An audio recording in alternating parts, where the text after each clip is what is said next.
शेखपुरा विधानसभा seat पर जानेंगे यहाँ का फिलहाल मिजाज क्या कुछ कह रहा है। शेखपुरा विधानसभा सीट की जनता क्या कहती है, चुनावी समीकरण यहाँ के क्या कुछ कह रहे हैं। हमारे साथ राकेश रंजन जी हमारे वरिष्ठ सहयोगी स्टूडियो से जुड़े हुए हैं। राकेश जी, अगर हम शेखपुरा की बात करें तो शेखपुरा में देखिए चुनावी माहौल कैसा नजर आता है, यहाँ के इतिहास क्या रहे हैं और इस बार जो चुनावी बयार है किधर बहती नजर आ रही है। देखिए, जो शेखपुरा की सीट है इसका एसोसिएशन राजो बाबू से रहा है, राजो सिंह से रहा है। 1977 से 1995 तक वो लगातार यहाँ से चुनाव जीतते रहे। 5 बार वो यहाँ से विधायक बने। उसके बाद उनके जो बेटे हैं संजय कुमार सिंह, वो यहाँ से 2 बार विधायक बने। फिर जो उनकी बहू हैं सुनीला देवी, वो 2 बार यहाँ से जो है वो आपको विधायक चुनी गई।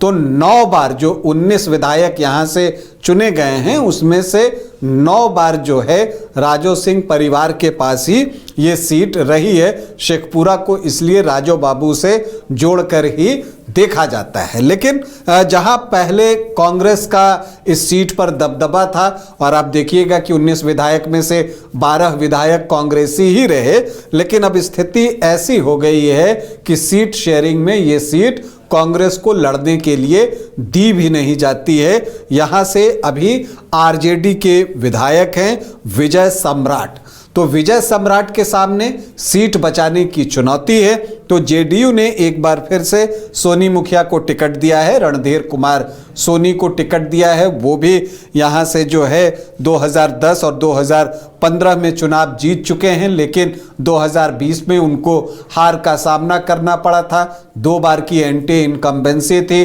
प्लस उस समय उनके कुछ बयान भी इस तरह के आए थे, उस वजह से भी विवादों में वो आए थे। फिर कोरोना से वो पीड़ित भी हुए थे, ट्रीटमेंट भी चल रहा था, तो कई तरह की परेशानी थी पिछली बार। इस बार वो पूरे दमखम के साथ चुनावी मैदान में हैं और दावा करते हैं कि वो यहाँ से चुनाव जीत सकते हैं।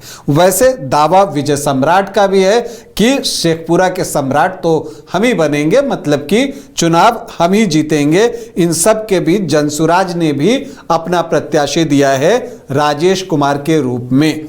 और यहाँ पर अगर आप जब जातीय समीकरण यहाँ का देखिएगा तो आपको दिखेगा कि यहाँ जो यादव वोटर्स हैं उनकी संख्या अच्छी है, भूमिहार वोटर्स जो हैं उनकी संख्या अच्छी है, और साथ ही जो है कोयरी, कुर्मी और धानुक को मिला लीजिए तो उनकी संख्या बहुत अच्छी है। तो ये चीज़ यहाँ पर दिखती है। और दिलचस्प देखिए कि यहाँ से राजेश कुमार जो हैं चुनाव लड़ रहे हैं जनसुराज के टिकट पर, भूमिहार जाति से हैं।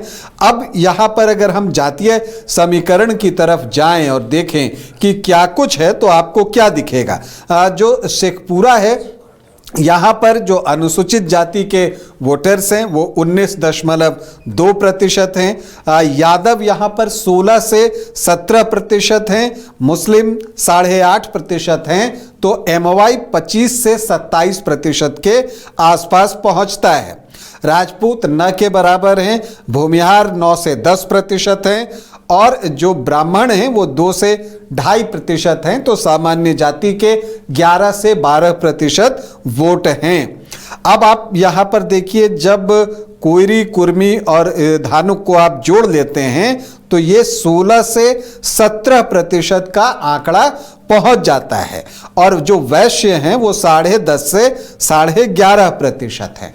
तो यहाँ पर अगर आप देखिए तो जो आरजेडी है उसका वोट क्या हो सकता है, तो एमवाई है जो कि 25 से 27% है। और आप देखिएगा कि यहाँ पर जो अदर ओबीसी हैं वो 15 से 17% है। तो उसका एक हिस्सा जो है वो महागठबंधन की तरफ, आरजेडी की तरफ जाता है। जब हम पिछले कुछ चुनावों में देख रहे थे जो महागठबंधन को वोट आए हैं तो उनका एक बेस वोट जो है वो 40% के आसपास है। पिछली बार विजय सम्राट को 39% वोट मिला था। 2015 में तो खैर जेडीयू प्रत्याशी 32.86% वोट लाकर ही चुनाव जीत गए थे। रणधीर सोनी मतलब सोनी मुखिया तब यहां से महागठबंधन के प्रत्याशी थे। लेकिन आप देखिएगा कि उस समय जैप लोकतांत्रिक जो है उनको 14.5% के आसपास वोट आया था। और 2010 में जब आप ये ललन कुमार जो आरजेडी से थे और सुनीला देवी जो कांग्रेस से थे, दोनों के वोट जोड़िएगा तो वही 40-41% के आसपास आएगा। तो जो बेस वोट है आरजेडी का शेखपुरा में वो 40-41% के आसपास जो है वो है। अब जेडीयू को किन वोटों पर भरोसा है? तो जो सामान्य जाति के 11 से 12% वोट हैं, जो केकेडी मतलब कोयरी कुर्मी धानुक के जो 16 से 17% वोट हैं और वैश्य के 10.5 से 11.5% जो वोट हैं।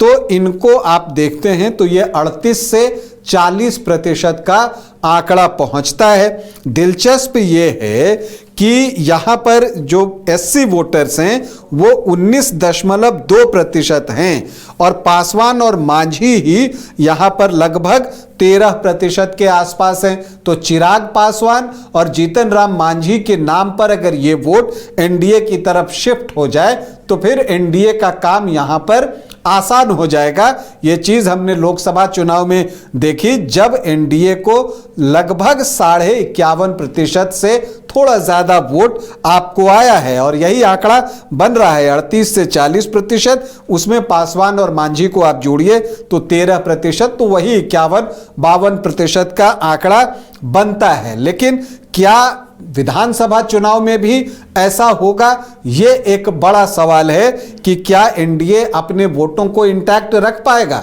क्योंकि देखिए एक चुनौती जनसुराज की भी है। राजेश कुमार सामान्य जाति के वोटों में सेंधमारी करना चाहेंगे। सेंधमारी क्या, उनकी तो इच्छा होगी कि पूरे के पूरे वोट उनको मिल जाए जनसुराज प्रत्याशी को। तो अगर यहां पर जो जनसुराज के प्रत्याशी हैं राजेश कुमार, उनके स्कूल बैग में जितना ज्यादा वोट जाएगा यहां पर जेडीयू को परेशानी उतनी ज्यादा होगी। ये बात जो है बिल्कुल स्पष्ट जो है वो दिखता है। तो अब देखना है कि यहां मुकाबला आमने सामने का होता है या राजेश कुमार उसको त्रिकोणीय बना पाते हैं।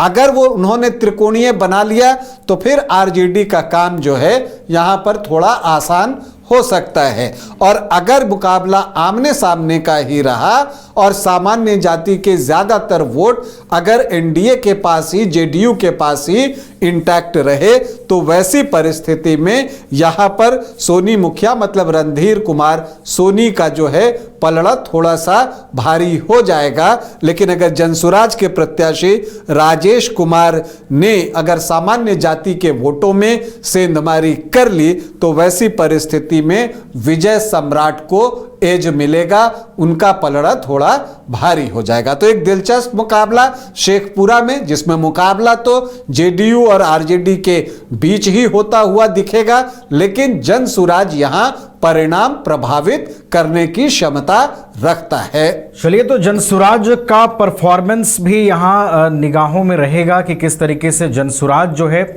यहाँ पर अपनी भूमिका निभाती है। तो दिलचस्प लड़ाई जो है वो शेखपुरा में भी नज़र आ रही है। शेखपुरा में भी त्रिकोणीय मुकाबला बनता हुआ दिखाई दे रहा है। अगर जनसुराज के कैंडिडेट जो हैं वो वोटों में सेंधमारी कर पाते हैं तो जो मौजूदा विधायक हैं विजय सम्राट, उनको एज जाता हुआ नजर आएगा।